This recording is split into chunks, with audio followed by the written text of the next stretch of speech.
Good morning बच्चों। हम लोग पर परागन के अंतर्गत कीट परागन को कल फाइनल किए पिछले क्लास में, और आज हम लोग देखेंगे पक्षी परागन ऑर्निथोफाइली, मतलब परागन की वह क्रिया जिसमें अभिकर्ता की भूमिका पक्षी निभाते। स्वाभाविक है कि पर परागन हम लोग देख रहे हैं जिसमें एक फूल का परागकण दूसरे पौधे के फूल के वर्तिकाग्र तक जाती, तो हमें उस एजेंट के बारे में जानना होगा, उस अभिकर्ता के बारे में जानना होगा जो परागकण को कैरी करते हैं। आइए, वैसे फूल जो पक्षियों द्वारा परागित होते हैं, अर्थात जिसमें पक्षी परागन होता है, उसकी प्रकृति के बारे में हम लोग थोड़ा जान लें। तो ऐसे फूल आकार में बड़े होते हैं, रंगीन होते हैं, लेकिन इसमें गंध नहीं होता है। ये गंधहीन पौधे फूल हैं। रंगों में खासकर लाल, पीला और नारंगी रंग के फूल होते हैं ताकि पक्षियों को अपनी ओर वे आसानी से आकर्षित कर सके।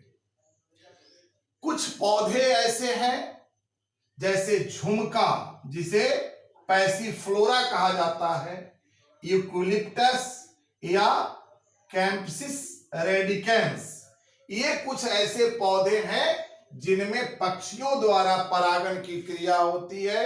वे इन पौधों के परागकण को पक्षियां एक दूसरे फूल के वर्तिकाग्र तक ले जाती है। अब जो अभिकर्ता के रूप में काम करते हैं अर्थात पक्षी, वे कैसे और किस उद्देश्य से फूलों के पास जाते हैं? तो ऑलमोस्ट केस में सामान्यतः अधिकांश जो उदाहरण है उसमें पक्षी अपने भोजन की तलाश में फूलों तक जाते हैं। इसमें एक बहुत महत्वपूर्ण उदाहरण है हमिंग बर्ड का।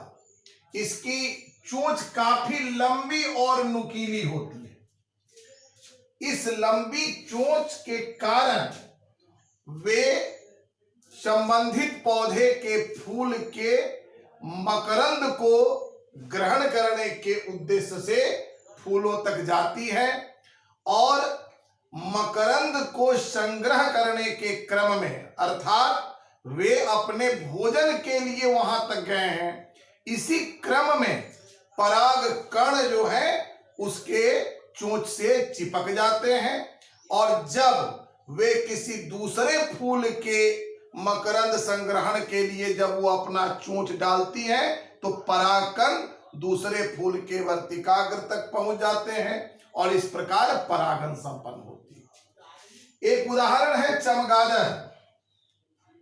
वैसे तो यह स्तनधारी वर्ग का प्राणी है, मैमेलियंस ग्रुप का, लेकिन इसकी अन्य सभी प्रकृतियां, उड़ना, वृक्षवासी होना, ये पक्षियों से के करीब होते हैं। सेमल और कदम्ब हम लोगों के यहाँ के कॉमन प्लांट हैं, सेमल और कदम्ब। इसमें परागन जो है वो चमगादड़ के माध्यम से होता है। अब आपको चमगादड़ की प्रकृति के बारे में थोड़ी सी जानकारी दे दूं कि चमगादड़ दिन के समय नहीं निकलता है। ये रात्रि के समय अपने भोजन की तलाश के लिए पौधों तक पहुंचती हैं, फूल तक पहुंचते हैं, और वे अपने भोजन संग्रहण के क्रम में परागकण को कैरी करके एक फूल से दूसरे फूल तक ले जाते हैं। तो इस प्रकार ये पक्षी परागन भी हमारे पर परागन का एक प्रमुख टाइप है जिसमें एजेंट की भूमिका पक्षियों की होती है। अगला परागन है वायु परागन। वायु परागन का कंसेप्ट बिल्कुल आसान है। जैसा कि आप परागन के क्रम में देख रहे हैं, परागन को समझ रहे हैं कि पराग कोश से पराग कण, ये पराग कण है, पराग कोश से पराग कण निकलकर दूसरे फूल के वर्तिकाग्र तक पहुंचती है, ये परागन है। लेकिन वैसी परागन विधि जिसमें ये पराग कण हवा के माध्यम से दूसरे फूल के वर्तिकाग्र तक पहुंचाए जाते हैं, अर्थात परागन की क्रिया में हवा अभिकर्ता की भूमिका निभाती है, तो ऐसे परागन को हम वायु परागन कहते हैं। वायु परागन के लिए भी हम लोग फूलों की प्रकृति पर नजर डालें तो समझ में आएगा। जो सबसे महत्वपूर्ण बात यह है कि वैसे फूल जिसमें वायु परागन होते हैं उसमें पराग कणों का उत्पादन बड़ी संख्या में होता है, इतनी अधिक संख्या में होती है कि उसके आगे बताऊंगा मैं कि बड़ी संख्या में उसके परागकण बर्बाद होते हैं। अब सोच कर आप देखिए ना कि एक पौधे से हवा का झोंका आया और परागकण लेकर कैरी हो रहा है, अब उसमें वर्तिकाग्र तक पहुंचने वाले परागकणों की संख्या या मात्रा बहुत कम होती है, अधिकांश वे बर्बाद हो जाते हैं, नष्ट हो जाते हैं। ऐसे फूलों में जो परागकण उत्पन्न होते हैं वे काफी छोटे होते हैं और इसके वर्तिकाग्र जो हैं वे रुएदार होते हैं या पक्षवत, जिसमें पंख जैसी रचना हो, या फिर ब्रांच्ड होते हैं। इस प्रकार के वर्तिकाग्र से युक्त पौधे में वायु परागन होती है। चूंकि जो हवा से उड़कर परागकण जा रहे हैं, वर्तिकाग्र में ऐसे एडेप्टेशन, ऐसे अनुकूलन होना चाहिए जो उसको आसानी से परागकण को रिसीव कर सके, ग्रहण कर सके। हमारे लोकेलिटी के जो सामान्य पौधे हैं जैसे मक्का हो गया, धान हो गया, गेहूं, बांस, घास, गन्ना, इन सभी में वायु परागन की विधि से ही परागन की क्रिया होती है। मैं जैसा कि शुरू में बताया था, इस परागन की एक बहुत बड़ी विशिष्टता कहिए या दोष कहिए कि इसमें बड़ी संख्या में जो परागकण बनते हैं, इतनी संख्या में परागन हो नहीं पाता है। अर्थात जो उत्पादित परागकण है उस परागकण की बड़ी संख्या जो है वो बर्बाद हो जाती है, नष्ट हो जाती है। बहुत कम परागकण ही परागन में सफल हो पाते हैं। ये अब हम लोग लास्ट परागन को देख रहे हैं, जल परागन। नाम से ही स्पष्ट है कि पर परागन के वे प्रकार जिसमें परागन को कैरी करने, परागकण को कैरी करने में अभिकर्ता की भूमिका जल की होती है। हम यहां कुछ कॉमन जलीय पौधे का उल्लेख कर रहे हैं। कमल, हाइड्रीला, बेलिसनेरिया। इन पौधों में क्या होता है कि इसके नर पुष्प या उस फूल से निकला हुआ परागकण, ध्यान रहे, नर पुष्प में ही परागकण का जन्म होता है। तो दोनों स्थितियां देखी जाती हैं कि नर पुष्प ही पौधे से अलग हो गए और पानी पर तैरने लगे, या फिर उससे निकला हुआ परागकण जो है वो जल की सतह पर तैरने लगा, वो पौधे से डिटैच हो गया, अलग हो गया। जबकि दूसरी स्थिति क्या होती है, इसको पहुंचना कहां तक है, मादा पुष्प के वर्तिकाग्र तक। मादा पुष्प में क्या विशेषता होती है कि वे अपने वृंत की लंबाई को बढ़ा लेते हैं। स्टॉक जो है, पुष्प के जो डंठल हैं, वे इस प्रकार अगर सपोज कीजिए कि ये जल स्तर है, ये कोई पौधा है, तो इसमें से अपने डंठल को बढ़ाकर ये फूल जो है मादा पुष्प ये जल सतह तक आ जाएंगे और जल सतह तक पहुंच गए और ये फूल या पराग कण जल सतह पर तैर रहा है। ये आसानी से यहां तक पहुंचकर परागन की क्रिया को संपन्न कर देता है।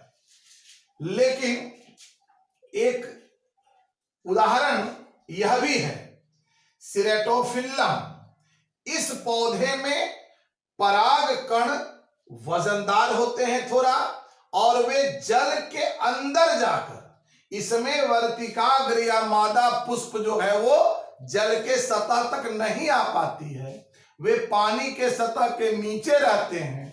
ऐसी स्थिति में सिरेटोफिल्लम के जो पराग कण हैं वे जल के अंदर जाकर उसके वर्तिकाग्र को परागित करते हैं, पराग कण को वर्तिकाग्र तक पहुंचाते हैं।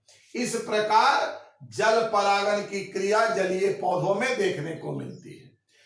अब हम लोग परागन के सभी प्रकारों को देख लिए, पर परागन को। अब हम लोग ओवरऑल यह असेसमेंट करेंगे, यह जानने का प्रयास करेंगे कि पर परागन से लाभ क्या है और हानियां क्या है।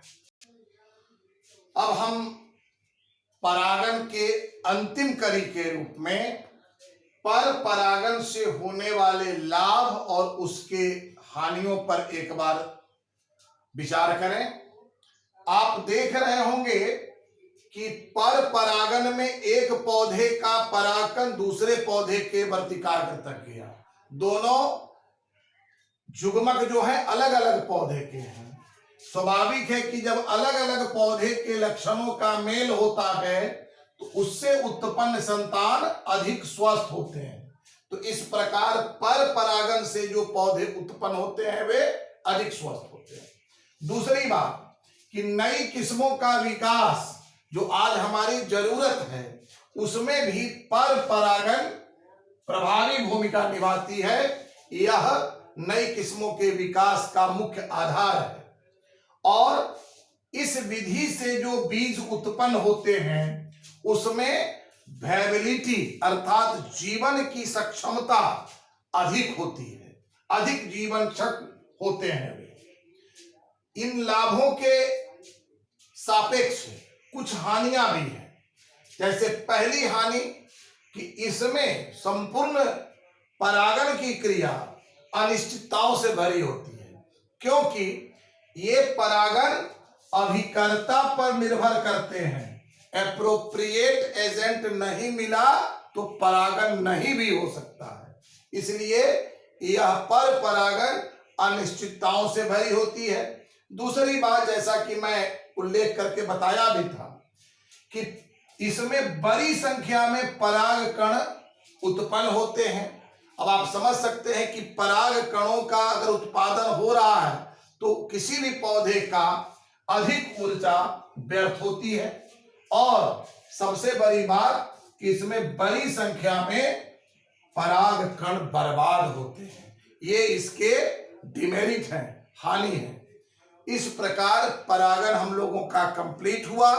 अगले क्लास में हम लोग पराग कण का वर्तिकाग्र से संकर्षण, उसका जो आकर्षण है, उसकी एक्टिविटी है वो आगे कैसे बढ़ती है और जस्ट उसके बाद निषेचन या फर्टिलाइजेशन देखेंगे।